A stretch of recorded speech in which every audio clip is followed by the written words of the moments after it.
Halo Sobat Investor, jumpa lagi di channel Investor Jelata. Kali ini saya akan sharing informasi tentang emiten DOIT ya, Delta Dunia Makmur ya, yang sedang uptrend nih harganya ya.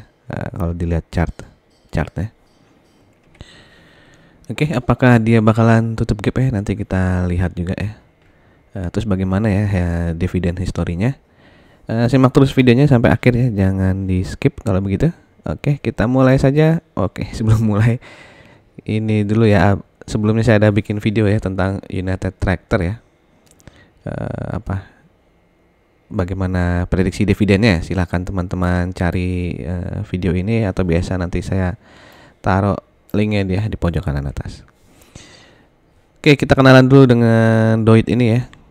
Jadi DOIT ini memiliki 3 perusahaan ya, PT Banyu Biru Sakti, terus Buma ya, PT Bukit Makmur Mandiri Utama, dan juga PT Pulau Mutiara Persada ya. Cuma 2 ini udah nggak aktif ya, udah tidak beroperasi ya kalau tidak salah.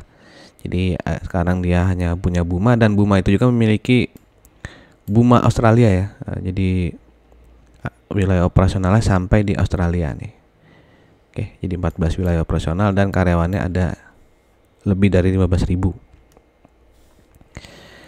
Oke, jadi awalnya si DOIT ini itu namanya PT Dayu Poleco Indonesia ya. Lalu mengalami perubahan nama menjadi PT Delta Dunia Makmur di tahun 2009. Awalnya dia bergerak di tekstil ya nih, bergerak di tekstil. Lalu mulai tahun 2009 nih, dia mengakuisisi saham Buma ya, baru mulai masuk ke pertambangan ya. Ya, jadi baru 29 dia masuk ke kontraktor penambangan batu bara. Lalu tahun 2001 tuh dia mulai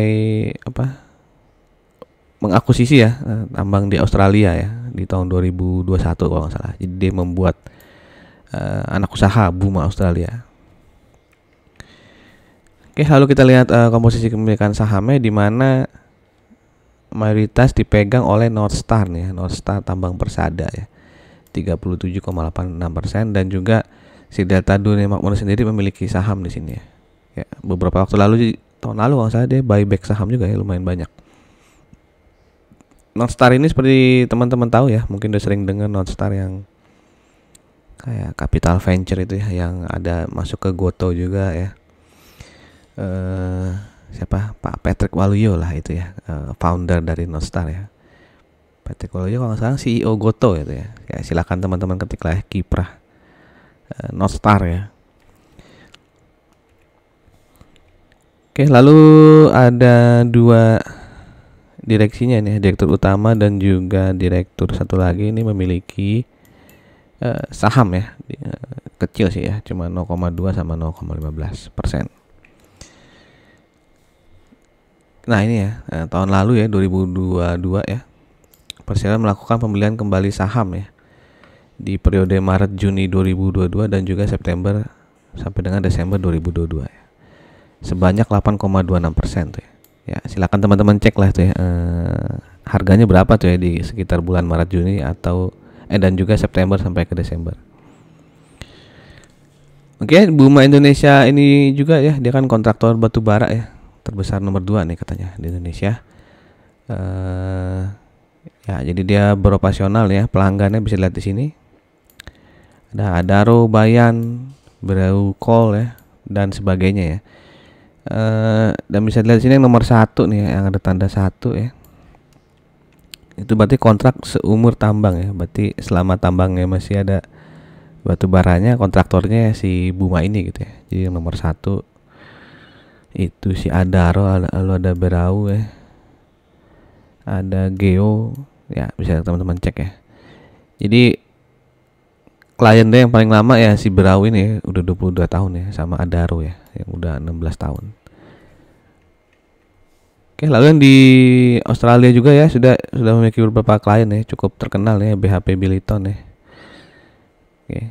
Lalu yang 2021 ini yang baru ya, yang dia ambil di 2021 nih, kontrak baru nih ya, Bowen Coking Coal ya, sampai 2025 ya. Jadi kontraknya ya ada yang 4 tahun, 2 tahun ya, 5 tahun ya. Jadi yang di Australia ini kebanyakan adalah batu bara kokas ya, batu bara kokas. Ini nih batu bara kokas ya. Bukan batu bara termal yang seperti di Indonesia. Batu bara termal di Indonesia tuh biasanya kan untuk pembangkit listrik ya. Kalau yang batu bara kokas biasanya dipakai di industri apa ya? Di industri apa? Besi ya, atau bikin stainless steel lah gitu ya, yang nilai kalori lebih tinggi ya dibandingkan batu bara termal. Oke, nah ini yang dia di tahun ini ya, berita tahun 2021 ya, Doit itu mengakuisisi perusahaan tambang nih ya, di Australia lewat si Buma Australia tadi. Ya, lalu di akhir tahun lalu ya, si Doit ini mengakuisisi perusahaan ini ya, bisnis tembaga nih ya, apa, Asia Med Resources Limited ya. Dia membeli 24,2% saham Asia Med ini ya, yang memiliki proyek tambang tembaga Berung Kanan Mian di Kalteng nih. Oke, sebelum kita lanjut, untuk teman-teman yang baru saja mampir di channel ini, silahkan di subscribe dan jangan lupa klik loncengnya agar tidak ketinggalan informasi-informasi yang mungkin berharga untuk teman-teman. Oke, kita masuk ke laporan keuangannya. Kita flashback ke tahun 2022 di mana revenue dari Doit ini naik 77% ya dibandingkan tahun 2021. Dan profitnya juga naik banyak sekali nih ya, 1000 ya, sampai 10.000 malah ini persen ya, karena di tahun 2021 profitnya hanya 4 miliar ya, lalu menjadi 425 miliar di tahun 2022 ya. Oke, bagaimana dengan dia baru mengeluarkan ya laporan keuangannya nih kuartal 2 ya, dimana revenue kuartal 2 2023 ini turun lumayan ya, 17% dibandingkan kuartal 2 2022 ya. Dan profitnya juga turun ya, 6% nih dibandingkan tahun 2022 ya, 89 miliar sekarang turun menjadi 83 miliar ya. Tapi profit ini lebih baik ya dibandingkan kuartal 1 2023-nya yang merugi ini ya, merugi 9 miliar. Nah, sekarang kuartal 2-nya naik nih menjadi 83 miliar. Nah, kalau kita lihat historinya yang di tahun lalu nih, tahun 2022, performance kuartal 1 dan kuartal 2-nya memang jelek ya. Ini sama juga nih, kuartal 1-nya merugi juga ya. Kuartal 2-nya terus dia mulai profit ya, 89 miliar. Terus baru kuartal 3 dan kuartal 4-nya profitnya lumayan banyak ya, terutama di kuartal 3-nya. Begitupun di 2021 nih ya, kuartal 3 dan kuartal 4-nya bagus nih ya. Kalau teman-teman lihat lagi di kuartal 1 2 di tahun 2021 itu profitnya lebih kecil ya. Jadi dia mungkin banyak mendapatkan pendapatan mulai di kuartal 3 nih, kuartal 4 ya. Mungkin pembayaran oleh kliennya itu di kuartal 3 dan kuartal 4 ya, mungkin ya. Mungkin ada teman-teman yang tahu alasannya ya, kenapa bisa beda jauh nih ya kuartal 3 dengan kuartal 1 2-nya. Silahkan tuliskan di kolom komen ya. Oke, kalau ini ya, ini yang 6 bulan ya, dari Januari sampai Juni ya, pendapatannya itu masih naik ya, 18% dibandingkan tahun 2022 ya.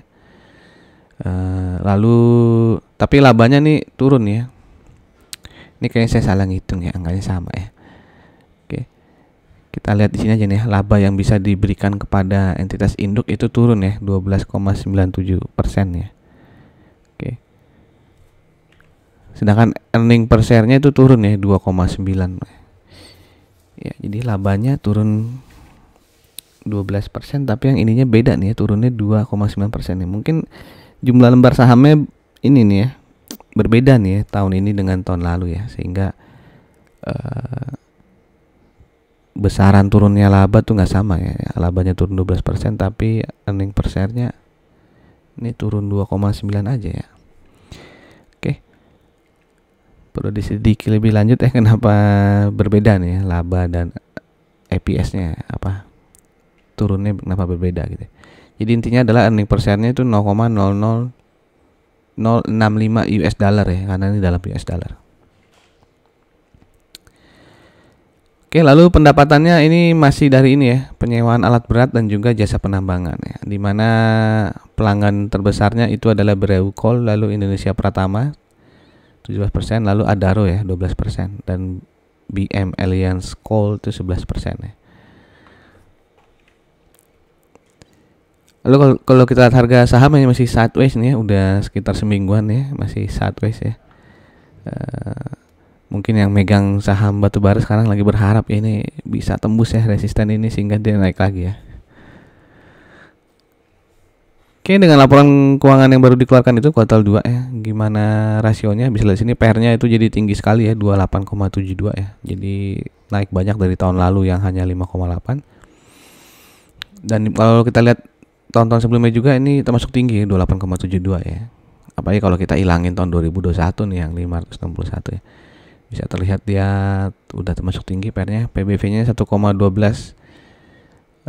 Ya udah termasuk tinggi juga ya kalau dilihat historinya ya. Sebelumnya paling tinggi ya 2,55. Tapi yang lainnya di bawah 1 nih si Doit ya. ROE-nya nih kecil ya, 3,9 ya. Tapi perlu diingat ya, ini karena kuartal 1 dan kuartal 2 kan memang biasanya profitnya turun ya. Jadi kalau disetahunkan dengan laporan keuangan sampai kuartal 2 itu jelas EPS jadi kecil gitu ya.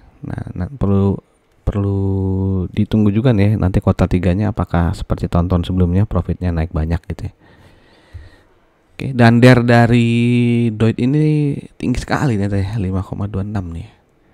Oke, bisa jadi catatan juga nih ya. Kalau ingin investasi jangka panjang ngelihat DER setinggi ini di emiten tambang atau batubara perlu jadi perhatian ya, 5,26 ya.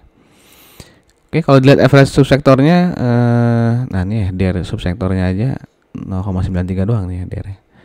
Oke, lalu PBV-nya 2,15 ya, masih di bawah rata-rata subsektor ya, karena ini 1,12 si Doitnya. Per subsektornya 8,16 ya.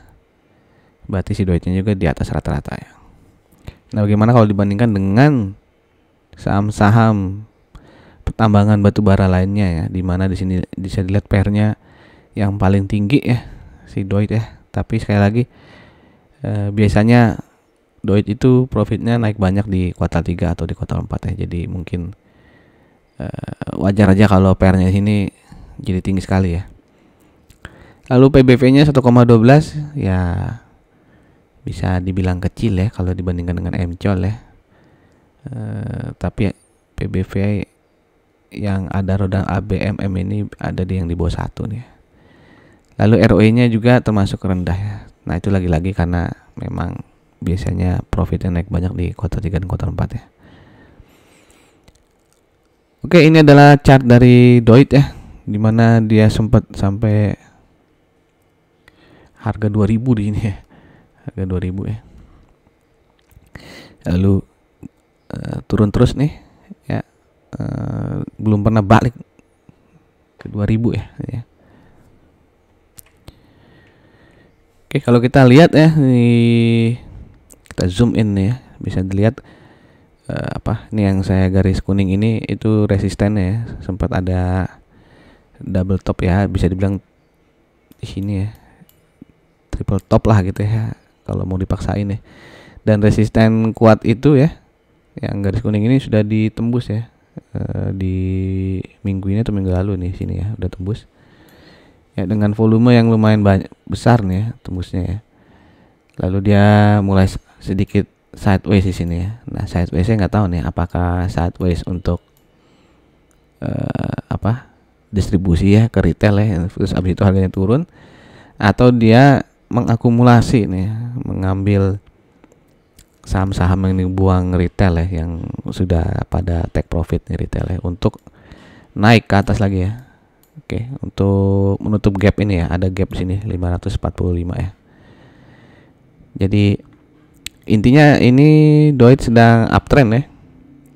Jadi kalau ingin masuk ya harus disiplin cut loss-nya gitu ya. Kalau ngelewatin garis kuning ini, kalau udah tembus garis kuning ini ya itu harus siap-siap cut loss ya, harus rela cut loss ya. Kalau beli sekarang berarti ya targetnya menutup gap ya. Silakan dihitung aja rewardnya berapa, risknya berapa persen tuh ya. Itu kalau menurut saya ya. Kalau teman-teman punya pendapat lain, silakan dituliskan di kolom komen ya. Kalau secara histori Doit ya tidak rutin membagikan dividen ya, tapi tahun lalu dia membagikan dividen dengan dividen payout ratio 25,5% ya. Lalu dia dibagikan 2 kali ya, interimnya di bulan Desember nih ya. Dan finalnya di Juni ya. Total ya 14,17 rupiah ya. Dividen yieldnya kira-kira 4,6% ya, tergantung teman-teman memiliki di harga berapa. Kalau kita lihat EPS-nya dari Januari sampai Juni ini kan kecil sekali ya, 0,0065. Kalau kita rupiahkan ya, kita kali 15.300 itu cuma 9,94 ya. Jadi sulit juga untuk memprediksi dividennya berapa ya untuk saat ini ya. Mungkin saya akan memberikan prediksi nanti setelah laporan keuangan kuartal 3-nya keluar gitu ya.